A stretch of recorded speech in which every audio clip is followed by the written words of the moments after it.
Martins Otse, who goes by the moniker or the nickname Very Dark Man.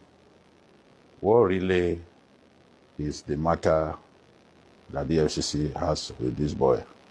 Because for many Nigerians, they think the EFcc is being used to silence opposition, to silence those who speak for the Nigerian people. What really, and he too has come out of interrogation saying all kinds of things. What really is the case that you have against him? Thank you, sir. I don't know why Nigerians are making mountain out of a molehill. Between the time I assumed office and now, we have opened over 5,000 case files. Over 5,000 case files.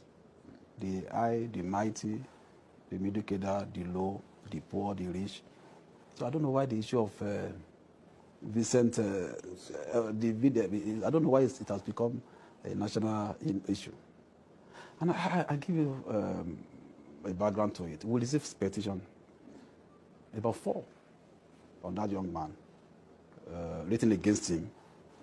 And for like 5 months, we have been carrying out our preliminary investigation without inviting him, knowing the kind of person he is. He's out there, he has followers and all of that.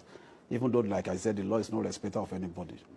Now, if we can bring in West governors, ministers, people who are serving, people who are in private sector and public sector, I don't know what is special about anybody that we cannot bring in. So based on that, and when we are through with our preliminary investigation and we feel he had questions to answer, we brought him in to answer the questions. And when he got there, we had legitimate court order to detain him, because there was no way we would be through with the interrogation, within a day. But there are so many legs to the investigation, so many legs.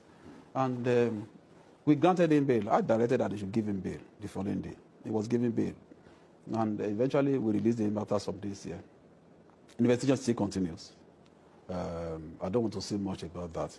And when we are through with our investigation, if he has a case to answer in court, he will be made to answer a case in court. And if he doesn't have a case to answer in court, so be it. But as I'm talking to you now, investigation is still ongoing. There is nothing special about this case. Even though, like you said, he went out and he's talking, even though he's from both sides of the mouth, he wants to become an EFcc friend. He, at the same time, abusing the EFcC. So, you see, I don't want to get carried away by all those razzmatazz. He's a young Nigerian who is zealous. I don't have anything against him. But the fact remains, if there's an offense, there's an offense. If there are things for us to investigate, we need to investigate and come to a reasonable conclusion. So that's your last question, but I want to use this opportunity, sir, permit me, to address the issue of Yahoo boys that has become a major issue in Nigeria. There are people often accuse the EFcC. There are people who are stealing mega money, and all of you are not seeing them. You are the only people that you can run after. You are ready. It's Yahoo. I want Nigerians to know that we are having crisis on our hands. It's actually a crisis situation. My brother, today, if you travel abroad with your green passport, stand in a queue among so many people, you will discover that by the time you present your green passport, the people will look at you with some reservation. That is if they don't take you outside to carry out special scrutiny on you. That is a national shame that some young Nigerians have caused for us. I go out to interact with my counterparts abroad, to interact with government agencies in the course of tracing money and recovering assets. And there are things that it will be difficult for you to defend. They see these things on social media. Now, having said that, yes, a lot of foreigners come to use the identity of Nigerians. I want to tell Nigerians, this Yahoo thing we are talking about is a crisis. Just 2 days ago, we arrested over 120 Nigerians, young men. People don't believe, these young men don't believe in hard work anymore. Sir, I'm from a state where education is our pride. I'm from a state where the major enterprise we have is education. If you go to the secondary school that I attended now, sir, by 12 noon, the students have left school. In secondary school, you see them in hotels, in groups, trying to scam people. You see secondary school students driving vehicles. Is that, are those the people who want to hand over Nigeria to? Is that the nation we want to build? Now, sir, let me tell you the most dangerous aspect of it. It's not just about Yahoo. Nigerians should know this. These guys, some of them are into banditry. We have evidence. We have proofs to do that. Some of them are into kidnapping. Yes, because when they know they don't see people to scam on time, they kidnap. It is there. It is in the news. People know. This is the work we do. People know. Some of them now, they launder money for the politically exposed persons. So don't just see them as Yahoo boys anymore. The traditional way of stealing money is no longer applicable. When they steal government money in billions now, they give it to all these boys. They open cryptocurrency wallet, crypto wallet, and they put the money there. From there, the money goes abroad. You can buy a house, you can buy vehicles and buy anything with your Bitcoin. So most of these politically exposed persons now identify these boys. They put them in hotel and they open accounts for them. They share this money among them, they change it to dollar, and they move it abroad.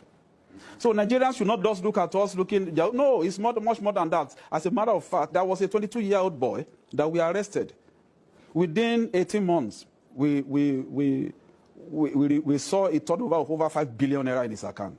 A young boy has never worked in his life, who has no legitimate means of livelihood. 22 over years. 5 billion naira within 18 months, a turnover. So we brought him in, and we discovered that he laundered money for politically exposed people. The matter is under investigation. The guy is in detention in one of our facilities. So ordinarily, you will see him with maybe we have dreadlock. You say it's just a Yahoo boy. They should leave them. It's just you both that they are scamming $10. No, sir. It's a major crisis. They use them to steal government money now, mostly. A lot of them commit. A lot of them do ritual killing.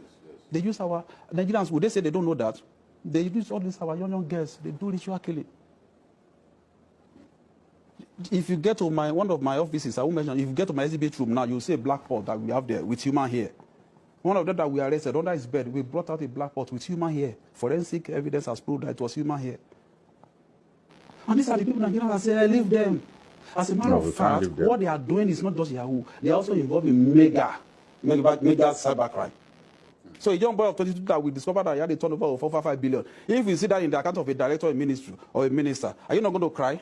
Are we not going to shout that this is too much? But we saw it in his own account. Meanwhile,